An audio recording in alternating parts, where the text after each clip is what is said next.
objetivo nessa noite é alertar você quanto ao perigo da apostasia, como ela começa, como ela se desenvolve e por que você deve estar atento a isso. Por isso, o tema dessa mensagem é muito cuidado com a apostasia. Vamos ler o texto, acompanhe aí na sua Bíblia, capítulo 2. A palavra do Senhor veio a mim: vá proclamar aos ouvidos de Jerusalém. Eu me lembro de sua fidelidade. Quando você era jovem, como noiva, você me amava e me seguia pelo deserto, por uma terra não semeada. Israel, meu povo, era santo para o Senhor. Os primeiros frutos de sua colheita, todos os que o devoravam eram considerados culpados, e a desgraça os alcançava, declara o Senhor. Ouça a palavra do Senhor, ó comunidade de Jacó, todos os clãs da comunidade de Israel. Assim diz o Senhor: que falta os seus antepassados encontraram em mim, para que me deixassem e se afastassem de mim?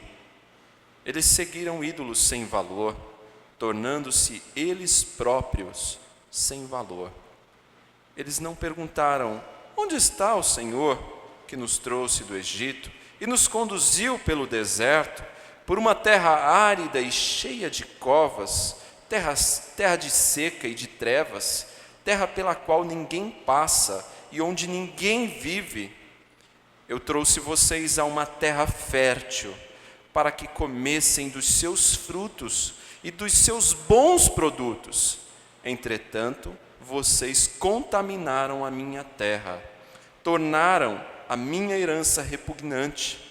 Os sacerdotes não perguntavam pelo Senhor, os intérpretes da lei não me conheciam, e os líderes do povo se rebelaram contra mim.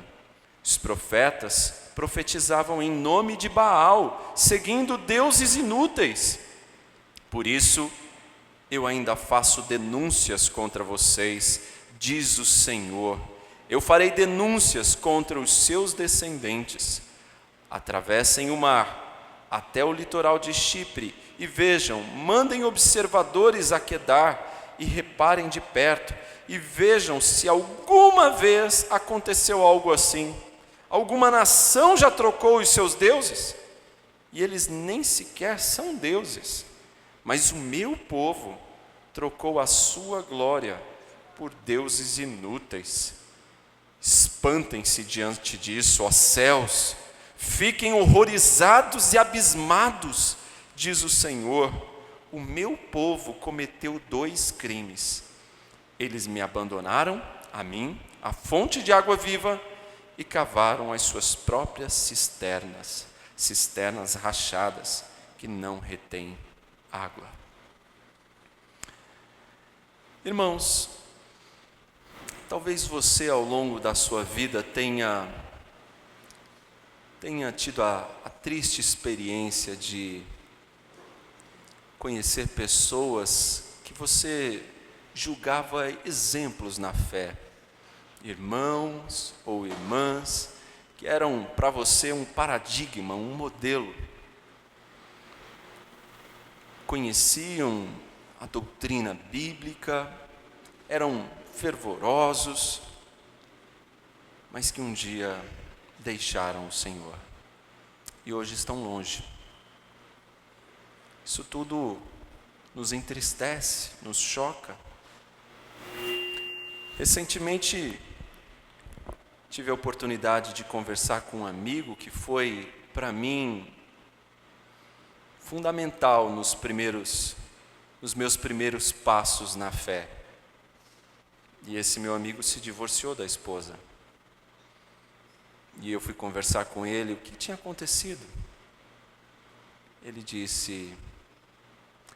Ela me disse que, do mesmo modo como ela me amou no princípio, ela agora deixou de amar. E acabou. Não gostava mais. Irmãos, isso tudo tem a ver com a postura do povo de Deus, com Israel, com Judá. E essa mensagem é mais atual até mesmo que as últimas notícias que você leu hoje à tarde no seu blog favorito, no seu site favorito de notícias. Ela nos alerta sobre o perigo da apostasia. É um grande sermão nos alertando sobre o perigo da apostasia, aqui no capítulo 2 de Jeremias. No tempo do profeta Jeremias, reinava em Judá um jovem rei. Seus ascendentes não foram bons reis, Manassés, entre outros, levaram o povo a se distanciar do Senhor, fizeram coisas horríveis, adoraram outras divindades, construíram postes ídolos, objetos dos quais eles se dobravam e adoravam esses objetos. Mas aí nasce então um jovem que vai herdar o trono. Seu nome é Josias. Tinha apenas 8 anos quando começou a reinar. E 8 anos depois, aos 16, Josias então, usado por Deus, vai empreender uma grande reforma religiosa em Judá. Devemos nos lembrar que o povo de Deus, sempre chamado de Israel, ele se dividiu depois de Salomão, depois dos seus filhos, dividiu-se em 10 tribos no norte, chamando-se Israel, e 2 ao sul, chamando Judá. O reino do norte, que é Israel, já havia sido derrotado pelos assírios no ano 722 a.C., e agora eles já se dissiparam, se misturaram com os assírios, com outros povos. Restava ainda apenas Judá, 2 tribos. Ali estava Jerusalém. E por volta de 640, vão se dar estes fatos que eu estou contando aos irmãos. É quando então vai surgir no cenário este rei chamado Josias. Josias, ainda jovem, empreende uma grande reforma religiosa, destruindo estes postes ídolos, destruindo o culto a Baal, trazendo o povo de volta à adoração ao Deus de Israel, a Yahvé. Josias vai experimentar um período de reavivamento espiritual. Mas acontece que Josias morre. E aí então os seus sucessores não são bons reis. E mais uma vez o povo afunda na idolatria e nas práticas imorais e detestáveis, abomináveis aos olhos do Senhor. O povo que tanto amava o Senhor, apesar dos seus erros, amava o Senhor, Deus era tudo para eles. Agora, como a esposa do meu amigo, já não amava mais. Agora eles deixavam o Senhor, iam atrás de outros deuses. Agora eles deixavam o Senhor, deixavam a confiança no Senhor, iam buscar socorro no Egito, iam confiar na Síria. E Deus então levanta neste contexto o profeta Jeremias, conhecido como um profeta de condenação, um profeta de reprovação, que traz uma mensagem dura de correção ao povo. Deus vai levantar o profeta Jeremias. A princípio ele está até resistente, não quer ser usado por Deus para isso.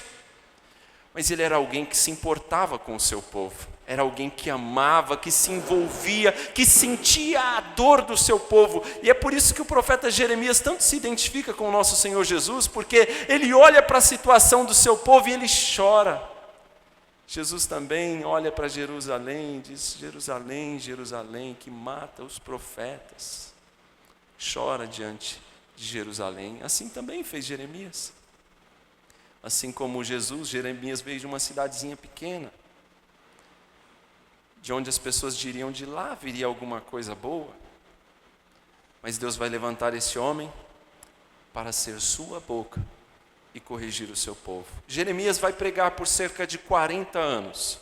Vai anunciar e profetizar ao povo que se arrependessem dos maus caminhos que eles estavam trilhando por 40 anos.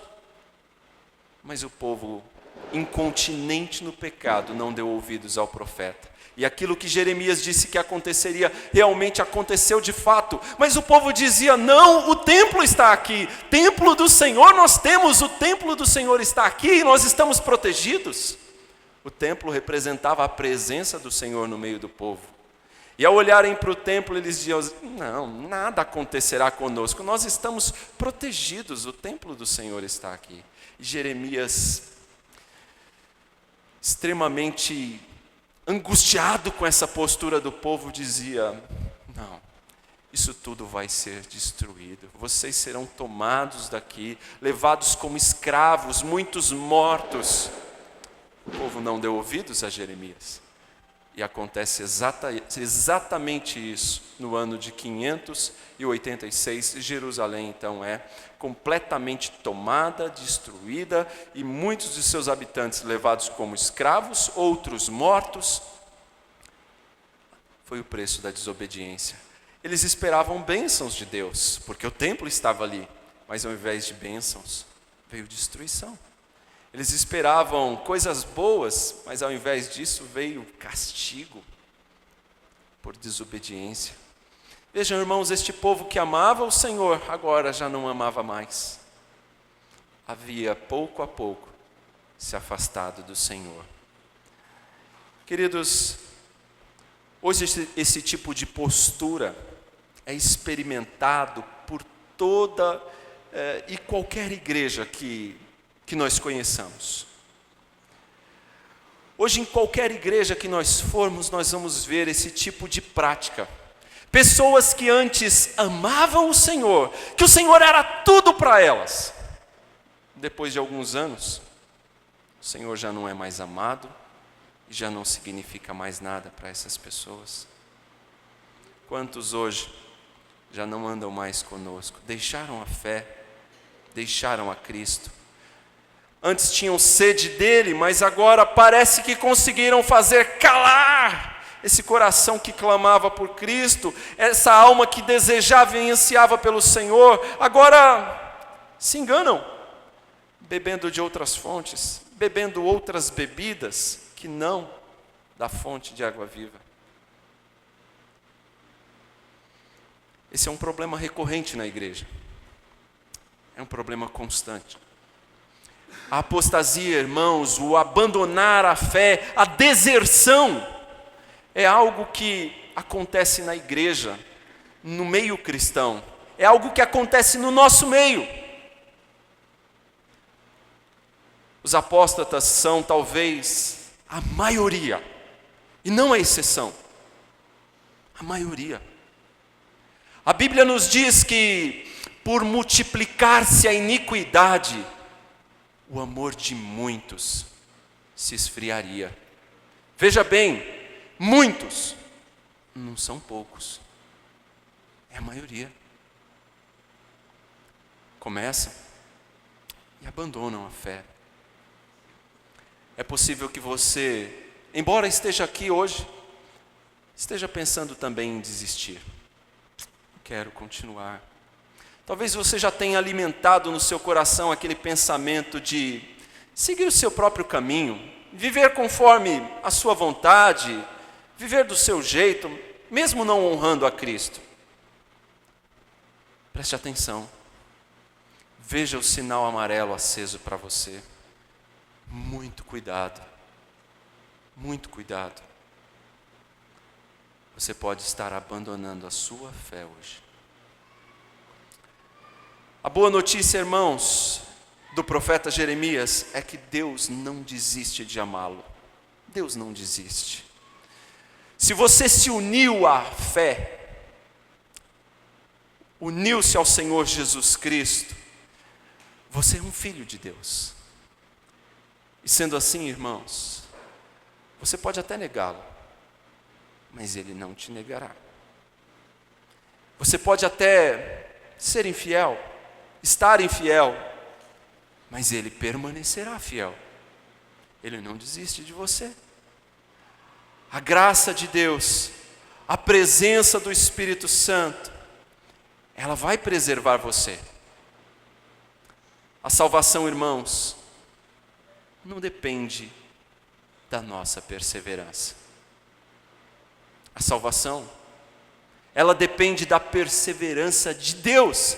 É por isso até que alguns teólogos do passado diziam que a doutrina da perseverança dos santos poderia muito bem ser chamada de perseverança de Deus, porque é Ele quem persevera em última instância. É por causa dEle que nós não somos tragados pelo pecado e abandonamos de maneira final e terrível a fé. É porque Ele persevera por você. É porque o Senhor não te deixa desgarrar-se para tão longe a ponto que a sua graça não consiga alcançá-lo e trazer de volta. É porque Deus persevera por você. Deus não desiste dos seus, irmãos. E suas ovelhas, como diz em João 10, elas ouvem a voz do pastor. E por mais distantes que elas estejam, um dia elas ouvem a voz do pastor. E elas voltam. E elas voltam. Aqueles que se distanciam do Senhor, mas são do Senhor, eles não distanciam-se para sempre. Eles voltam. Eles ouvirão a voz do bom pastor. E voltarão. Voltarão. O Senhor corrigirá. Não existe distância para aqueles que são de Cristo que a sua vara e o seu cajado da disciplina não alcance. E traga de volta para o seu rebanho, para os seus retos caminhos. Isso é um problema recorrente da igreja. Meus irmãos, é por isso que Deus faz questão de lembrar, nos primeiros versículos, os primeiros passos na fé do seu povo. E eu digo, Deus lembra os seus primeiros passos na fé. O texto diz, no verso 1, palavra de Deus, eu me lembro de sua fidelidade. Parece aqui que Deus está com saudade do seu povo.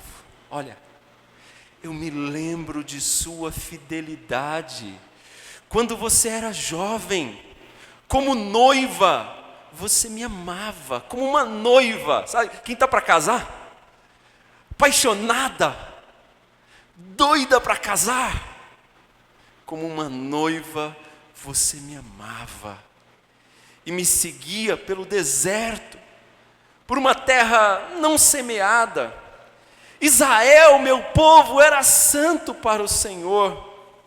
Os primeiros frutos da sua colheita, todos os que os devoravam eram considerados culpados e a desgraça os alcançava, declara o Senhor. Ou seja, todos aqueles que atacavam o meu povo, a desgraça os alcançava. Eu os abatia, eu os protegia, abatendo esse povo que atacava vocês, diz o Senhor. Lembram-se dessa época?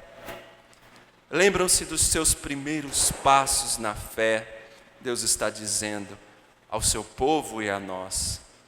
Deus faz aqui, irmãos, um retrospecto e lembra dos dias do começo do relacionamento. É como se o povo vivesse em uma lua de mel espiritual com Deus. Os primeiros dias eram tão bons, eram dias de bênçãos, dias de amor, dias de devoção, dias de consagração ao Senhor. Era como se Ele dissesse, olha, lembra daqueles dias do começo do nosso relacionamento, como foram maravilhosos, era tudo bom, era tudo maravilhoso, era tudo novo, era o primeiro amor, nós nos amávamos, você era fiel a mim, era consagrado, se importava comigo, eu era prioridade para você, ó Israel. E agora, tudo isso mudou, não fui eu que mudei, foram vocês que mudaram. Verso 4, ouça a palavra do Senhor, ó comunidade de Jacó, todos os clãs da comunidade de Israel, assim diz o Senhor, olha a mudança, que falta os seus antepassados encontraram em mim, para que me deixassem e se afastassem de mim. Eles seguiram ídolos sem valor, tornando-se eles próprios sem valor. Eles não me perguntaram, onde está o Senhor, que nos trouxe do Egito e nos conduziu pelo deserto, por uma terra árida e cheia de covas, terras de seca e de trevas, terra pela qual ninguém passa e onde ninguém vive. Eu trouxe vocês a uma terra fértil, para que comessem dos seus frutos e dos seus bons produtos.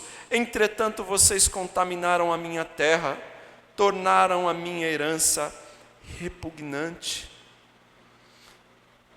O povo se esqueceu daquele que os tirou do Egito, daquele que os conduziu pelo deserto, que supriu no deserto. As sandálias não gastavam, tinha maná, tinha codornizes, tinha água saindo da pedra.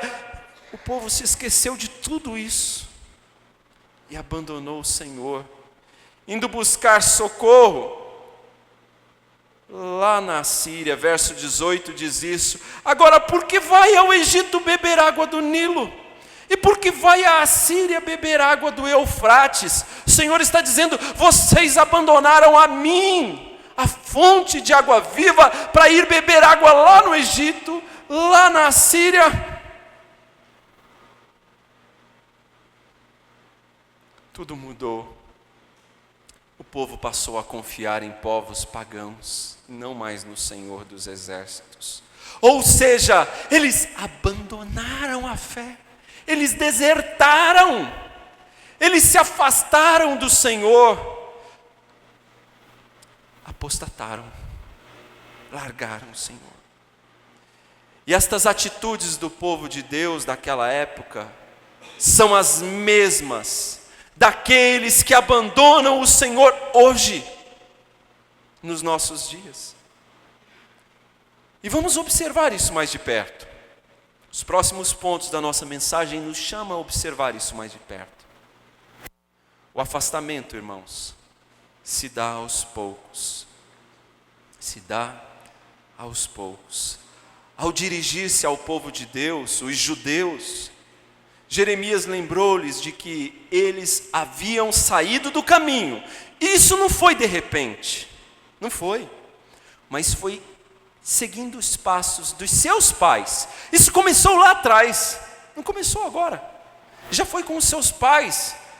O verso 5 ele diz: que falta os seus antepassados encontraram em mim, para que me deixassem e se afastassem de mim. Eles seguiram ídolos sem valor, tornando-se eles próprios sem valor. Eu os trouxe a uma terra boa, mas o que eu fiz para eles me abandonarem assim? Não começou ali nos dias de Jeremias, já vinha desde os antepassados. Veja, irmãos, a progressão aqui. Os pais começaram o pecado e os filhos continuaram. Ninguém se torna repentinamente mal, repentinamente vil. Ninguém abandona a fé repentinamente. Não ocorre abandono instantâneo. Isso acontece aos poucos. Isso acontece ao longo do tempo. É uma pequena tolerância aqui, uma flexibilização ali, um jeitinho ali, mais um outro aqui, mais um outro ali, e daqui a pouco já estamos longe do Senhor, longe da fé. É assim, pouco a pouco, a deserção.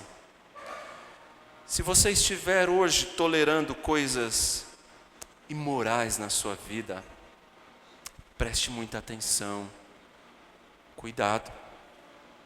Se você estiver hoje aceitando em sua mente coisas que são nocivas à formação do seu caráter, muito cuidado.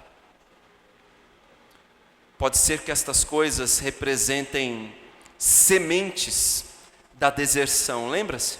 É pouco a pouco. Estas sementes se desenvolvem e elas vão culminar no abandono. Por isso, antes que isso aconteça, arranque-as, exclua-as da sua vida, jogue fora. Elas precisam ser retiradas, essas sementes são malignas. Muito cuidado com as suas concessões. Afaste-se da aparência do mal. Nós lemos aqui Tessalonicenses, capítulo 5, verso 22, não lemos? E o texto diz, está no nosso boletim, você nem precisa abrir a sua Bíblia, é o texto expresso aí. Afaste-se de toda forma de mal. A Ara vai dizer, de toda aparência. Ou seja, muito cuidado, se tem aparência de mal, afaste-se. Afaste-se. Não tolere, ou você vai acabar desertando, afastando-se. É assim, pouco a pouco. Lembre-se que um erro nunca começa grandão no início. Não é. Não é assim. Não são nas grandes pedras que a gente tropeça, irmãos, mas são nas pequenas. As grandes a gente vê de longe.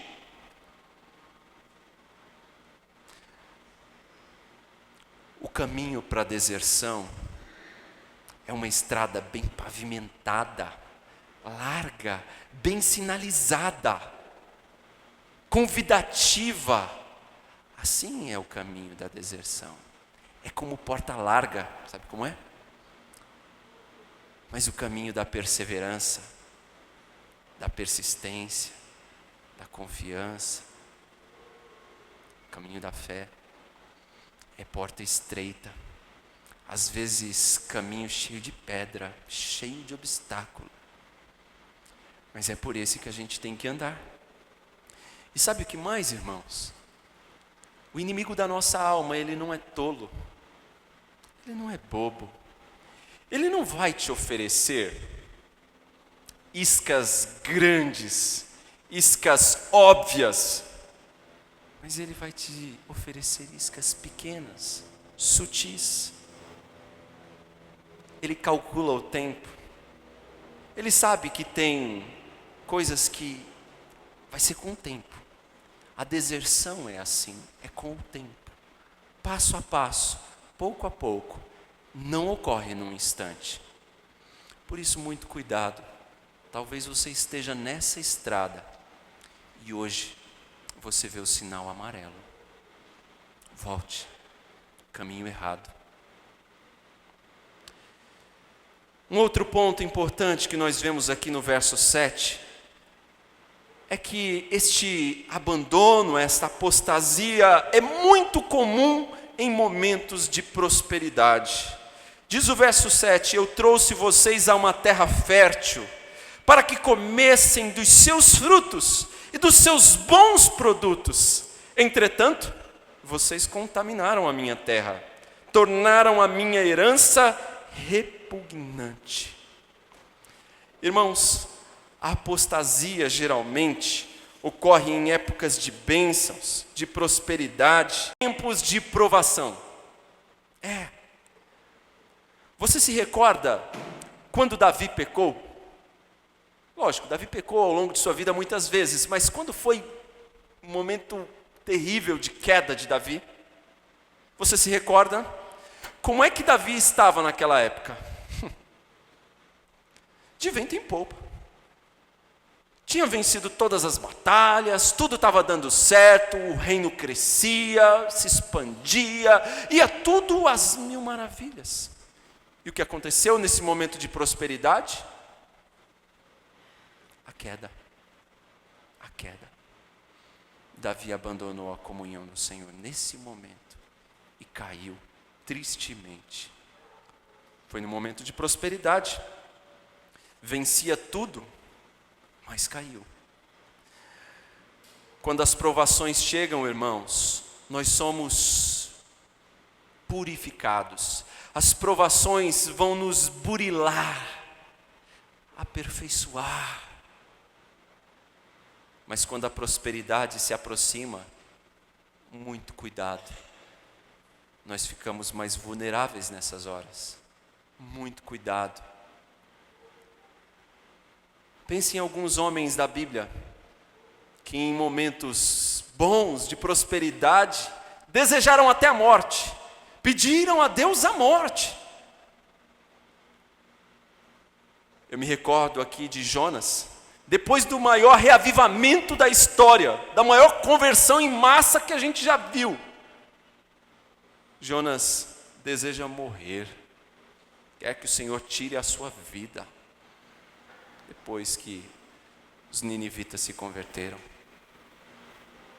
Lembram-se de Elias? Depois de um momento do clímax da vida do profeta, onde ele derrota ali pelo Senhor os profetas de Baal, onde ele alcançou sua maior popularidade, ele vai cair em depressão e orar ao Senhor, pedir ao Senhor que tire a sua vida. Momentos de prosperidade são momentos vulneráveis, muito cuidado. Quando você está indo bem demais na escola, as notas estão, pastor, ainda aqui, só tiro 9,5 e 10, vou com o pé nas costas para essa prova agora. Muito cuidado.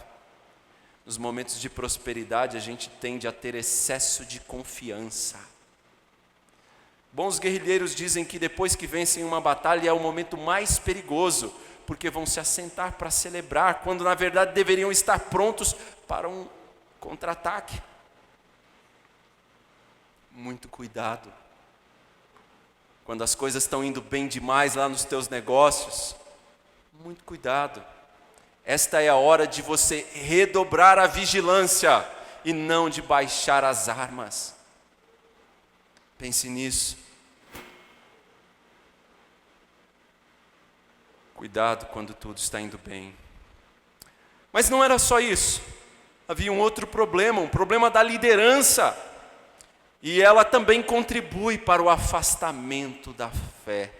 A liderança aqui também era parte do problema de Judá, de Israel, do povo do Senhor. A liderança contribuía para isso. Diz o verso 8: os sacerdotes não perguntavam pelo Senhor. Aqueles que eram responsáveis por representar o povo sequer perguntavam pelo Senhor. Os intérpretes da lei não me conheciam. Aqueles que redigiam os textos bíblicos, as profecias, o Pentateuco, eles não conheciam o Senhor. Lidavam com o sagrado, mas não tinham conhecimento do Deus vivo. Os líderes do povo se rebelaram contra mim. Os líderes, os governantes do povo também se rebelaram contra o Senhor. E só faltavam os últimos agora, os profetas. O que eles fizeram? Os profetas profetizavam em nome de Baal, seguindo deuses inúteis. Olha a liderança, o que aconteceu. Os sacerdotes, os intérpretes da lei, os líderes, os governadores do povo, os profetas, todos estes se afastaram do Senhor. Jeremias então aponta para eles. Os líderes são fundamentais na condução do povo, e quando os líderes se afastam, certamente eles levam muitos do povo junto com eles. Irmãos, há muitos pastores hoje que não pregam mais a palavra de Deus. Em muitos púlpitos por aí afora não se ouve mais a palavra de Deus sendo exposta fielmente. O que se vê é pensamento positivo, testemunhos, experiências pessoais, apenas. Ainda que alguns considerem cansativo, continuaremos com a Bíblia. Continuaremos pregando puramente a palavra de Deus. Canse você ou não. É ela que trata o nosso coração. É ela que dá firmeza aos nossos pés. É ela que nos mantém vivos. E não podemos abrir mão dela. A palavra de Deus nos diz: ai daquele por quem vier o escândalo. Líderes, presbíteros, diáconos, nós somos líderes no meio do povo de Deus e temos grande responsabilidade. Nosso testemunho é fundamental. Nós podemos abençoar pessoas mostrando o caminho correto, como podemos distanciá-las da fé pelo mau testemunho e falso ensino. Muito cuidado. Se eu acabasse assim, você certamente iria ficar triste. Mas ainda tem um ponto. No verso 13, o texto nos diz que a apostasia, o abandonar a fé, a deserção envolve trocar o Deus verdadeiro por um falso. A deserção envolve aqui 2 pecados, 2 crimes. Eu não vou falar muito sobre eles, porque eu espero que todos que estão aqui hoje espero que deveriam pelo menos estar conosco na quinta-feira, e já me ouviram falar bastante do verso 13. Quais foram esses 2 crimes que o povo de Deus cometeu? Abandonaram o Deus verdadeiro e cavaram cisternas rachadas. 2 crimes. Abandonaram o Senhor e buscaram um substituto para ele, um falso Deus, deuses falsos. Aqueles que antes amavam o Senhor, agora o deixaram por um Deus falso. Abandonaram a fonte de água viva e ficaram com cisternas rachadas. A deserção faz isso com o crente, irmãos. Em outras palavras, ele está dizendo: eu não preciso mais do Senhor, eu não preciso mais dos seus padrões, dos seus valores rígidos. Eu preciso sim de algo mais flexível, eu preciso de novidades, eu preciso de aventuras. Em outras palavras, era isso que o povo estava dizendo. O Senhor não basta para mim. E trocaram o Senhor, o Deus verdadeiro, por deuses falsos. Trocaram o Senhor, a fonte de água viva, por cisternas rachadas, por uma espécie de caixa d'água furada, que não retém água. Como eu disse aqui na quinta-feira, trocaram a bicicleta novinha, zerinha, por um pneu furado. Triste. Isso foi o que fez o povo do Senhor. Os falsos substitutos, irmãos, estes falsos substitutos são cisternas furadas, que não vão nos satisfazer, que o dia que você for procurar água nelas, não vai ter. E ainda que tiver, serão águas sujas, que não satisfarão a tua sede, que não farão bem para você. Muito cuidado. Cuidado com as racionalizações. Hoje eu tenho assistido pessoas racionalizando e se afastando da fé. Ah, pastor, a minha mulher não me ama mais, então eu separo dela. Parece... Não é lógico eu continuar vivendo desse jeito, é uma guerra lá em casa. Cuidado com as racionalizações. Ah, pastor, cada um tem direito de fazer o que quer da sua vida, não tem problema. Se ele quer ser homossexual, que seja homossexual, eu vou amá-lo, vou recebê-lo. E que mal tem ele viver assim com a gente? Deixa ele é bonzinho. Ele pode continuar vivendo assim. O Senhor é muito radical. Muito cuidado com as racionalizações. Ah, pastor, essas coisas são de antigamente. Hoje em dia todo mundo faz sexo, pastor. Esse negócio de esperar casar, isso é para aquela época. Muito cuidado. Isso é para hoje também. Cuidado com essas racionalizações. Você pode estar trocando a fonte de água viva por uma cisterna rachada. E você acha que isso vai te satisfazer e não vai. Você vai ficar com mais sede e vai acabar morrendo. Longe, bem longe do Senhor. Por causa disso, muitos abandonaram a fé. Lembre-se que quando você se afasta, não é Deus que perde. Alguns dizem que é o diabo que vence. Não. É você mesmo que perde. É você quem perde quando você se afasta. É a sua vida que vai ser uma tristeza. Eu nunca vi um crente desviado olhar nos meus olhos e dizer: pastor, agora a minha vida está uma bênção. Os melhores anos da minha vida. Nunca vi. Pelo contrário, Eu vejo pessoas vivendo vidas sofridas, tristes, às vezes quase sem forças para voltar para a casa do Pai.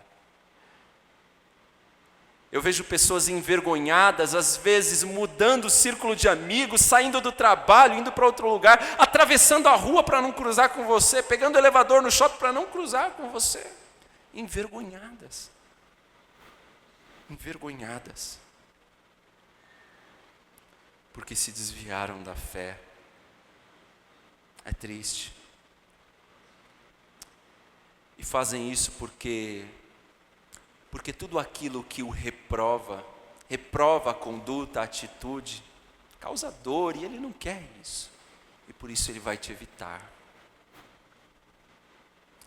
Bem, irmãos, se a mensagem acabasse por aqui, certamente você iria para casa pensando, não tem mais esperança então. Estou perdido. Não é verdade. Não é verdade. Há um remédio. E o profeta Jeremias nos apresenta qual é. Vire uma página. Veja no capítulo 3. Ele diz no verso 12. Volte, ó Israel, declara o Senhor, não mais franzirei a testa, cheio de ira contra você, pois eu sou fiel, declara o Senhor. Não ficarei irado para sempre, mas reconheça o seu pecado. Você se rebelou contra o Senhor, o seu Deus. Verso 4, capítulo 4. Se você voltar, ó Israel, volte para mim, diz o Senhor. Qual o caminho então, irmãos? Qual é a solução apresentada pelo profeta? Eu vou resumir em 2 palavras. A solução apresentada é: volta e reconheça. Volte-se para o Senhor e reconheça que tens pecado contra o Senhor. E reconcilie-se com o Senhor, porque Ele não ficará para sempre irado contra você. Não.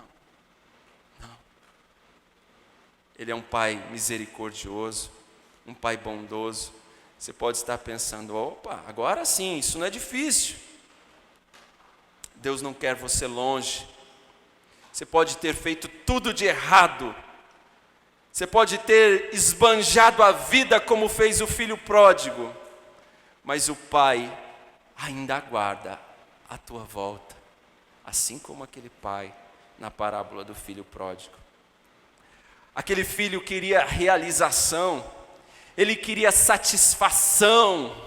E ele foi em busca no mundo. Ele foi buscar tudo isso no mundo. Mas ele só encontrou decepção. Ele queria amor de verdade. Mas isso só existia na casa do Pai. Ele queria alegria de verdade. Mas no final das contas ele descobriu que isso só existia na casa do Pai. Ele queria ser amado de verdade. E ele só descobriu isso no amor do Pai. E quando ele cai em si, e ele volta para casa, e ele se arrependeu, ele voltou, ele reconheceu, vejam bem, voltou, reconheceu, o mesmo remédio aqui, ele caiu em si, voltou, reconheceu, e quando ele chega para o Pai com o discurso pronto, o Pai não espera nem que ele acabe o discurso, o abraçou, beijou, e deu uma grande festa, uma grande festa.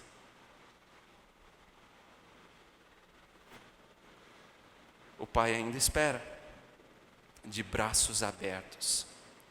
O verdadeiro arrependimento, irmãos, nunca é rejeitado pelo nosso Pai. Ele sempre aceita. Pense bem se você não está se afastando pouco a pouco com essa sua postura fria, de pouco comprometimento com Deus, com a sua obra, com o seu reino, com os irmãos. Pense bem. A palavra de Deus em 1 Coríntios vai dizer: aquele que está de pé, cuide para que não caia. Avalie a sua vida. Aliás, naquele que está de pé, não, aquele que pensa estar de pé. O versículo diz isso. Pensa, não está. Ele pensa estar de pé. Cuide para que não caia. Não sei em que ponto você está, não sei. Pode ser que você esteja já a caminho da deserção, do abandonar. Seja por questões morais, seja lá no seu trabalho, tomando decisões que ignoram a palavra do Senhor, seja na sua vida familiar em relação aos seus filhos, ou à sua esposa, ou ao seu marido, você está a ponto de abandonar o que o Senhor requer de você nesta área, talvez nos seus negócios, talvez num namoro que você está levando, você não percebeu e ele está te levando cada vez para mais longe do Senhor, pouco a pouco, e você não percebeu. Eu quero lembrar que Satanás está encorajando você a continuar nessa escalada da deserção, do abandono. Ele diz para você, não tem problemas, siga no pecado, ninguém vai ver, você não vai ser apanhado, depois é um jeito. Muito cuidado, essa falácia do inimigo, ela engana muitos. Mas a palavra do Senhor está falando com você hoje de maneira muito clara. Não abandone o Senhor. Não troque o Senhor por estas cisternas rachadas que não retêm água. Estas coisas que você está querendo preencher a sua vida com elas. Como eu acabei de dizer, trabalho, esposa, namorada, negócios, escola, curso. Cisterna rachada. Isso não pode ocupar o lugar que só Deus pode preencher na sua vida. O remédio é, reconheça o erro e volte-se para o Senhor. Volte logo, porque o desastre pode estar apenas alguns passos à frente. Só depois desta reconciliação com Deus é que você se sentirá novamente pronto para o serviço dele. Muito cuidado com a deserção. São apenas alguns passos. Ela costuma acontecer em períodos de prosperidade. Por falta de atenção à palavra. Os líderes podem contribuir para isso, como podem também ser instrumentos para livrá-los dessa estrada nociva. Que o Senhor nos ajude e nos mantenha perseverantes na fé até o fim. Amém? Vamos ficar de pé? Vamos falar com o nosso Senhor. Querido Deus, perdoa-nos porque com as nossas atitudes, muitas vezes nós trilhamos pelo caminho da porta larga. Senhor, perdoa-nos porque com as nossas atitudes, Senhor, muitas vezes nós deixamos o Senhor de lado e nos colocamos com toda a dedicação, com picaretas, martelos, marretas às mãos, nos colocamos a cavar cisternas furadas. Colocamos o nosso coração em coisas que não preenchem a nossa vida, que não saciam a nossa sede. Deixamos de lado o Senhor Jesus, o único que nos dá alegria verdadeira, realização, satisfação ao nosso coração, o único que é fonte de água viva. E queremos água choca de uma cisterna rachada. Senhor, perdoa o nosso pecado. Nós reconhecemos que temos pecado contra o Senhor. Perdoa-nos, Senhor, a nossa frieza espiritual. Perdoa-nos, Senhor, a nossa falta de dedicação, de amor, de paixão, de consagração ao Senhor. E renova o primeiro amor em nosso coração, Senhor. Faz-nos lembrar dos primeiros dias do nosso relacionamento, de quando vivíamos em lua de mel espiritual, Senhor. de quando tínhamos alegria em estar à tua casa, nos regozijávamos em nos preparar para estar no culto, para adorar junto com os irmãos o Senhor. Ó Deus, reaviva o nosso coração, dá-nos de volta esta alegria, Senhor. Faz-nos deixar, dá-nos forças para abandonar, Senhor, o pecado, aquilo que nos distancia do Senhor. Dá-nos um coração, Senhor, mais obediente, temente, que ama o Senhor. Em nome de Jesus, aquele que é a fonte da água viva, que sacia a nossa sede. É no nome dele que oramos. Amém.